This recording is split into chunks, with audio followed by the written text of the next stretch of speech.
ಮನೆಗಳೊಳಗಿಂದ ಗಳಗಳನ್ನು ಹೇಳ್ಕೊಂಡು ಹೋಗುವಂಥ ಜನ ಸಾಕಷ್ಟಾಗಿದ್ದಾರೆ ಅಂತ. ಅಂದ್ರೆ ಕರ್ನಾಟಕದಲ್ಲಿ ಬಿ ಜೆ ಪಿ ಒಂದು ಬಲಿಷ್ಠ ಪಕ್ಷವಾಗಿ ಹೊಮ್ತದಾನ ಇನ್ನು ಮುಂದಿನ ದಿನದಲ್ಲಿ ಅನ್ನುವಂಥ ಮತ್ತೊಂದು ಪ್ರಶ್ನೆಗೆ ಹೇಳ್ತಾ ಇದೆ. ಯಾಕಂದ್ರೆ ಒಂದು ಸಣ್ಣ ವಿಷಯ, ನಮ್ಮ ಏನಪ್ಪ ಅಂತಂದ್ರೆ ಈ ವಿಜೇಂದ್ರ ಅವ್ರು ಹೋಗಿ ಬಂದಂತ ನಮಗೆ ಅನ್ನಿಸ್ಬೋದು, ಬಟ್ ಬಿ ಜೆ ಪಿಯಲ್ಲಿ ದೊಡ್ಡ ವಿಷಯ ಆಗಿದೆ. ಯಾಕಂದರೆ ಈ ಸೌಜನ್ಯ ಕೇಸ್ ಮತ್ತು ರೀಓಪನ್ ಆಗೋದು ಬೇಡಾಗಿದೆ ಅವ್ರಿಗೆ.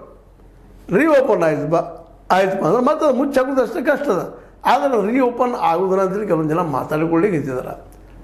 ಆದರೆ ರೀಓಪನ್ ಆದರೆ ಮತ್ತೆ ತೊಂದರೆ ಯಾರಿಗೆ ಆಗೋದು? ಹೆಗ್ಗಡೆ ಅವರಿಗೆ. ಅದಕ್ಕಾಗಿ ಅದು ರೀಓಪನ್ ಆಗೋದು ಬೇಕಾಗಿಲ್ಲ ಅನ್ನುವಂಥ ಮಾತುಗಳು ಕೇಳಿ ಬರ್ತಾಯಿದ್ದವು. ಅದೇನೋ ಆಗಲಿ, SIT ಒಂದು ಕಡೆ ತನ್ನ ಕೆಲಸ ತಾನು ನಡೆಸೋದು. ಆದರೆ ಬಿ ಜೆ ಪಿ ಮಾತ್ರ ಇದ್ರ ಜೊತೆಗೆ ಏನೋ ಸಾಧಿಸ್ಲಿಕ್ಕೆ ಹೋಗಿತ್ತು. ಇಡೀ ಒಂದು ವಾತಾವರಣ ತಮ್ಮ ಪರವಾಗಿ ಮಾಡ್ಕೊಳ್ಳಿಕ್ಕಾಗಿ ಹೋಯಿತು. ಆದರೆ ಇವತ್ತು ಏನಾಗಿದೆಪ್ಪ ಅಂದ್ರೆ ಅವ್ರ ಮೇಲೆ ಬೆಂಕಿ ಎತ್ತಂಗೆ ಆಗ್ಯದ.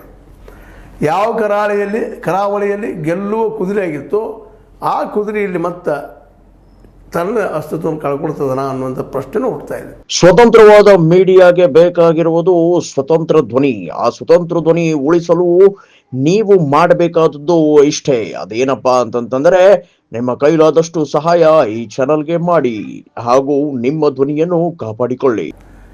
ಯಾಕಂದರೆ ಇವತ್ತು ಇಡೀ ಧರ್ಮಸ್ಥಳ ಮತ್ತು ರಾಜ್ಯ ಜನ ಇದ್ದಿದ್ದು ಪೂರ್ಣ ಪ್ರಮಾಣದಲ್ಲಿ ಈಗ ಧರ್ಮಸ್ಥಳದ ಮೇಲೆ ಕಲ್ಲು ಕೂತಿದ್ದಾರೆ. ಯಾರು ಏನು ಹೇಳ್ತಾರೆ, ಏನು ಯಾರು ಸತ್ಯ ಎಷ್ಟು ಹೇಳ್ತಾ ಇದ್ದಾರೆ, ಸುಳ್ಳು ಎಷ್ಟು ಹೇಳ್ತಾ ಇದ್ದಾರೆ, ಜನಕ್ಕೆ ಅರ್ಥ ಆಗ್ಲಿಕ್ಕತ್ತದ್ರಿ. ನಿಧಾನಕ್ಕೆ ಈ ಮಂಗಳೂರಲ್ಲೇ ಕಾಂಗ್ರೆಸ್ ಬೆಳೀತಾ ಇದೆ ಡೇ ಟು ಡೇ. ಇದು